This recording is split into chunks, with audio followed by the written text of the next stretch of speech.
Nongeye kubaha ikaze inshuti bakunze mudasiba gukurikirana amasomo mugezwaho na Nsabira TV. Dukomeze ku kibazo cya 13. What is gross domestic product? The total value of goods and services manufactured in the country.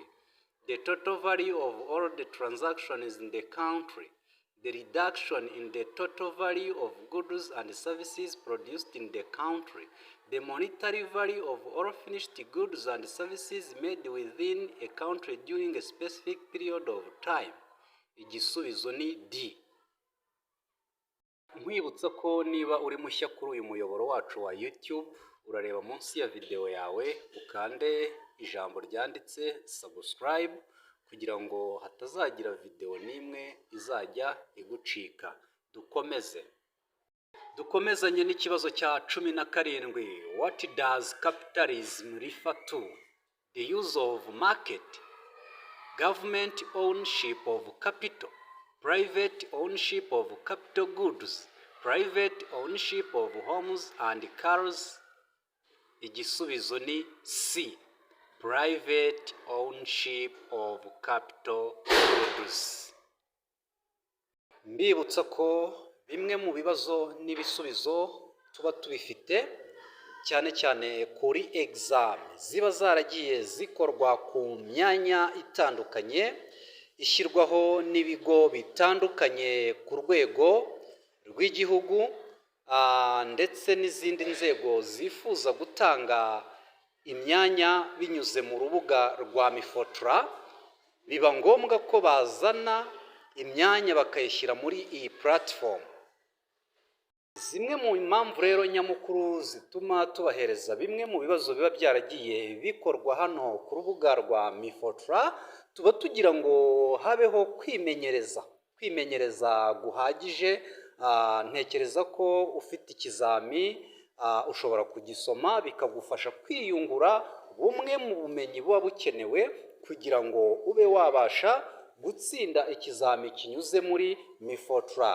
Cyane ko ibi bibazo bikorwa mu buryo rwose bwa multiple choice.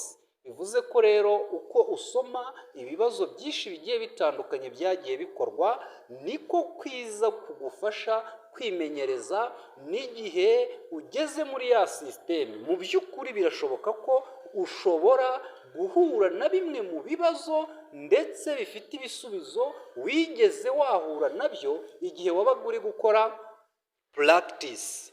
Rero nkwibutsa ko niba uri mushyashya kuri iyi channel, uri umuntu w'agaciro, turakubaha, tugukuriye ingofero kubera ko bimwe mu byo tumaze kugeraho bishobora gutuma dukora ubushakashatsi tukabona bimwe mu bibazo biba byaragiye bibazwa. Ni uruhare rwawe.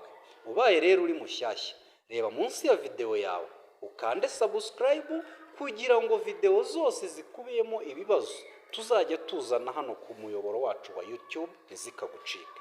Mbibutsa neza ko abantu mukomeje kutwandikira ngo tubafashe kwa prayinga ku isomo rimwe ridafatanye n'ibindi. Nawe wabyikorera, ni ibintu byoroshye. Urajya muri profile yawe wadingemo add new, ubwo numara kubyadingamo uremeza neza ko bigezemo.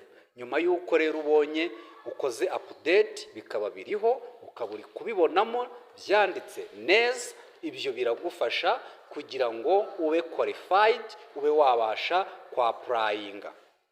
Na babandi rero bakenera bimwe mu bibazo n'ibisubizo biba byaragiye bikorwa ku myanya yo mu busedo ndetse no muri social affairs, ku bukontabure. Ibyo bibazo byose ndakeka ko twarabibahaye kuri WhatsApp ababashije kubona kode, ndetse turi gukora mu buryo bushoboka kugira ngo uburyo bw'izi video dukoresha bureke kugora abantu, tubashe kuba twabahereza document bashobora kwisomera nk'uko ku yindi myanya yose tugenda tubikora.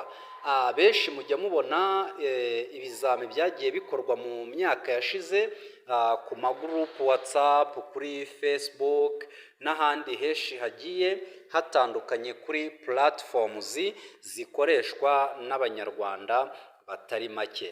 Ubwo rero mu by'ukuri rero kongera ubumenyi ni ikintu cy'ingenzi. Ndabakunda.